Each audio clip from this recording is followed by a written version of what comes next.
In today's video, I'm going to show you how to get this driftwood look all with paint. This makeover starts right now.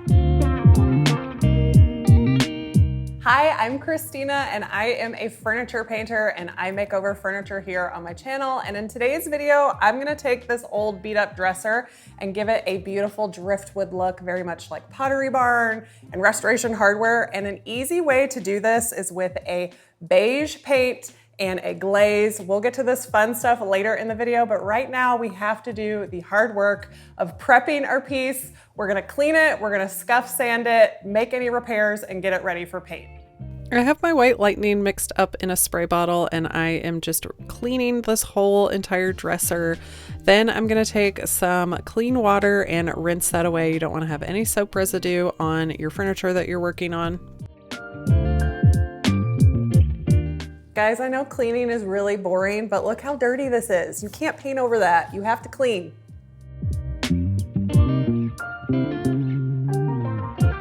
This dresser is pretty beat up and has a lot of nicks and dings. I could sand this back and restain it, but with all the details and curves, that would take forever. So I'm gonna do a stain look on here, but I'm gonna create all of that with paint. It's going to be a lot lighter of a finish and a driftwood look that'll go with a bunch of different styles. I always keep the hardware on these French provincials because this hardware just goes with this. It's in really good shape. You're going to save money. So I always keep the hardware on these ones.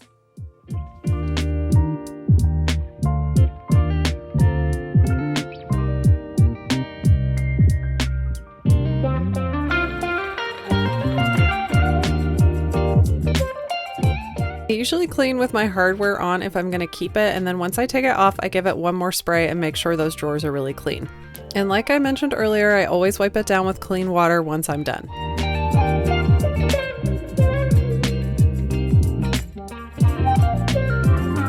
I don't need to fill my hardware holes because we're keeping the hardware, but I do have some chips in my veneer. It's not that badly damaged. I think I'm going to be able to fix most of it with some corrective sanding and scuff sanding.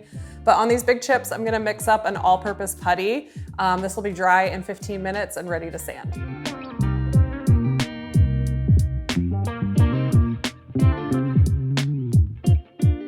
Once my putty was dry, I am sanding down all those spots as well as doing a little bit of corrective sanding on top. There were lots of nicks and dings.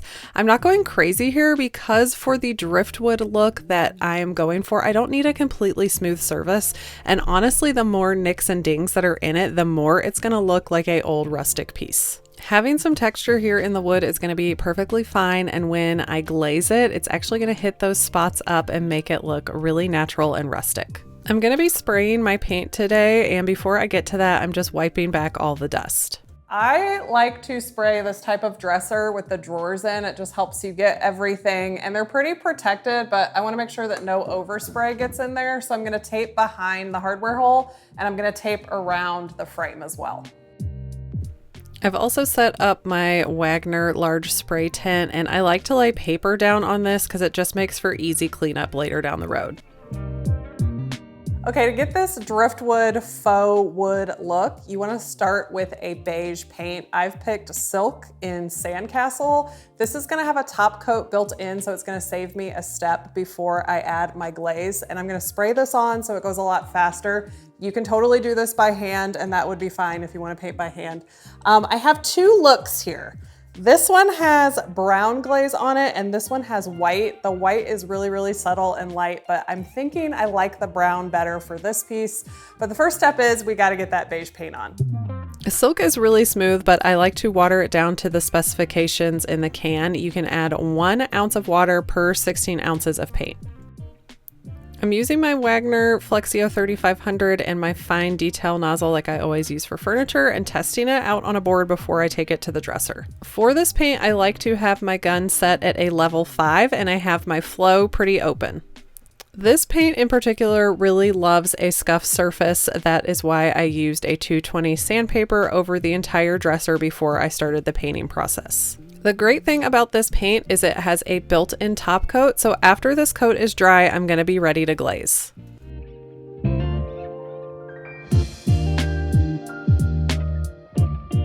If you've been following me for any amount of time, you know that I love using the sprayer and I have lots of tutorials using it. I'll link some of those down in the description box for you, but it's really a lot easier to use than you think. You just want to use a steady motion like this, have a really locked wrist and stay evenly away from the piece of furniture that you're working on. You also want to overlap your spray by 50% so that you're covering all those areas, and you only want to be about 6 to 8 inches away from the furniture that you're working on. I find that's the number one mistake that people use. They're way too far back from the piece that they are painting, and that can give you an uneven finish. And remember that as it dries down, your paint is going to level down. Sometimes when it's going on, it'll look a little bit like an orange peel, but it does level out beautifully as it dries.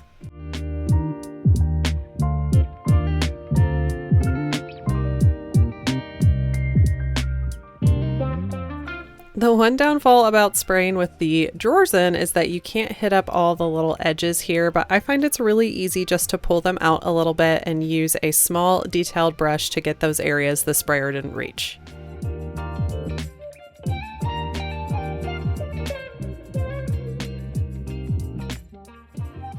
I'm back for day 2. I have let my dresser dry overnight. I used Silk all-in-one paint, so there is a built-in top coat on here. If you used a different paint, if you use the chalk mineral line, you need to top coat it before you move on to this step, and you want it to be really dry. So I recommend letting it dry overnight. That way the glaze is really gonna glide on top instead of seeping into your paint. That is not what you want.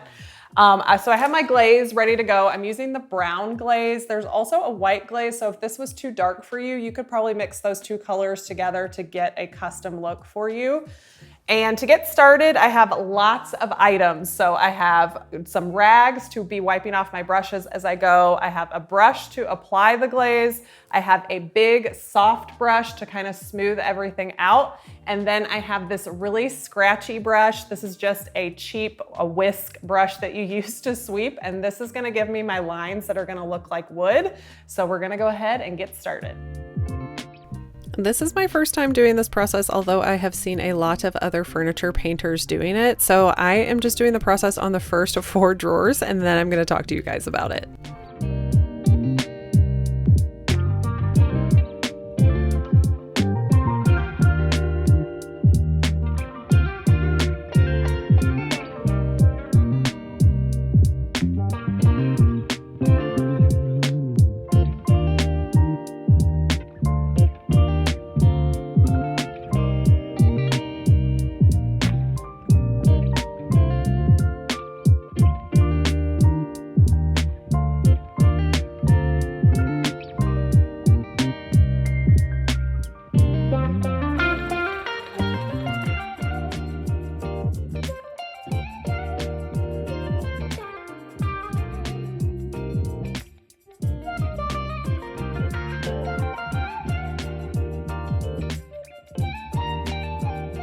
Okay, so this is my first time doing this. I'm 4 drawers in. The drawers are actually pretty easy. So my process is I have my regular brush that I'm putting the glaze on. You have to work quickly because you want this to be open and smooth and flow really well. So I just kind of get enough product on with this brush.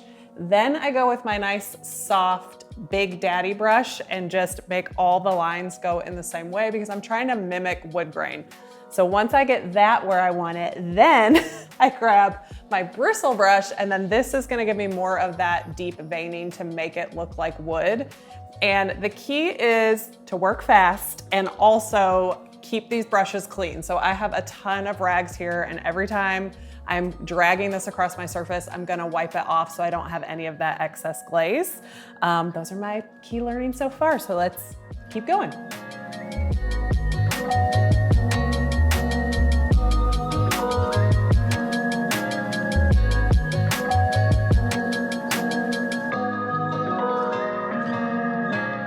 So the drawers were super easy, but when it came to having to do the frame, I would tape off different sections at a time to protect areas and just work on a small area at a time. And I didn't want to get extra glaze on any area that I had already done or that I was going to be doing in the future. So for this part of the frame, I'm just working in a horizontal motion, and then I've taped everything off that runs vertically. Having some smaller brushes in these areas is going to help you out a lot. I did not have a smaller nylon brush, nor did I have a little chip brush that I could use, so I was just being really careful with my big brushes that I had.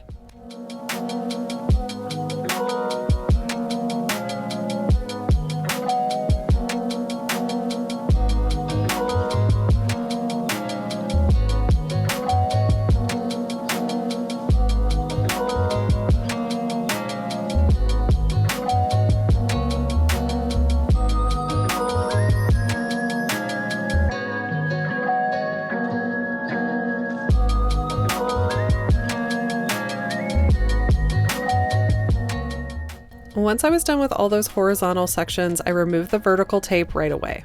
I'm gonna let this dry a little bit before I start working on these sections, so I'm gonna move over to the sides and start doing the same thing. I decided to do this big panel first, and just think in your mind how the wood grain normally runs. For a big panel like this, it would usually run vertical and up and down, so that's how I am going to paint this on.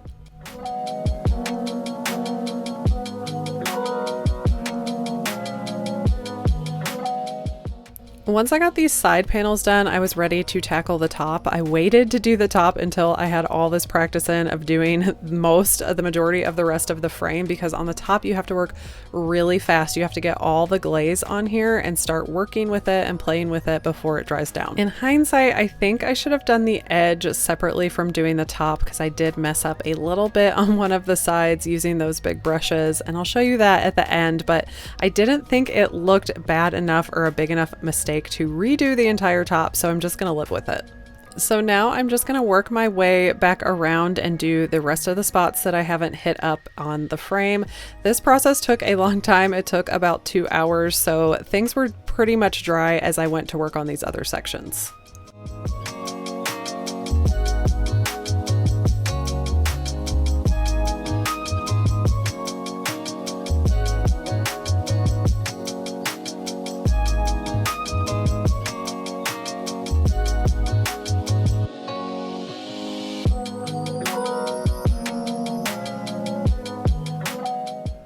On these sections that are freshly glazed, you can see I'm using a delicate painter's tape, and I do not even have this stuck all the way to the dresser. I just have it lightly pressed on there so that I'm not going to get any excess glaze on those parts that I've already worked on.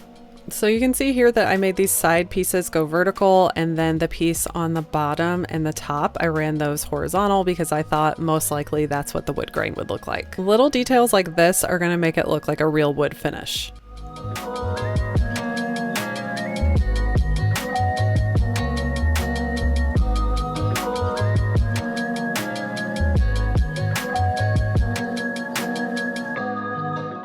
I'm back for day 3. I wanted the glaze to dry overnight just so it's nice and put in place before I seal it. So I want this to look pretty natural and raw, like driftwood. I left, all the nicks and dings in it because I really want it to look like old wood. So I want to keep that look by using this top coat in flat. You guys see it a lot. It's one of my favorites.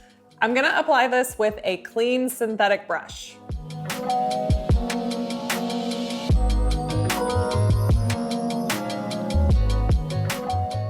So as I mentioned earlier, my silk paint has a built-in top coat, but we need to seal the glaze in, so it's honestly like we just repainted it all over again.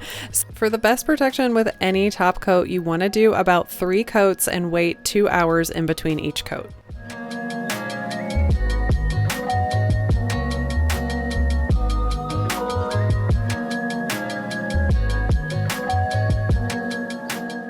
After my first coat, I noticed that I missed some spots with the glaze, so I just lightly feathered that into any area that looked like I missed it. Then I added those additional coats of top coat.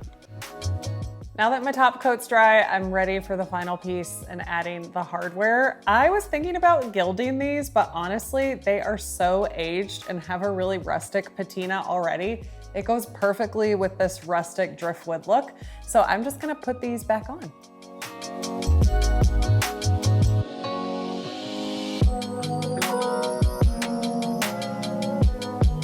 Just to remind you, here is what we started off with, and here it is now. This is such a fun technique, and although it's labor intensive, it's so much easier than sanding back the whole piece. I love how the glaze got into the little nooks and crannies, and it makes it look really rustic and a lot like driftwood. And here's a close-up of my mess up. I got some of the glaze from the side onto the top, so next time I would tape these off and do them separately. Okay, this took a long time. The glazing took a long time, but you know what? It was way less time than sanding this down to bare wood and completely restaining it. I love the way this looks. I feel like it kind of went from 1980s to just a modern look, but still a really classic shape. This could go in anybody's home with any type of decor. And you know what? I say this every time, but I do really love it. I hope you guys enjoyed this makeover, and I will be back with another makeover soon.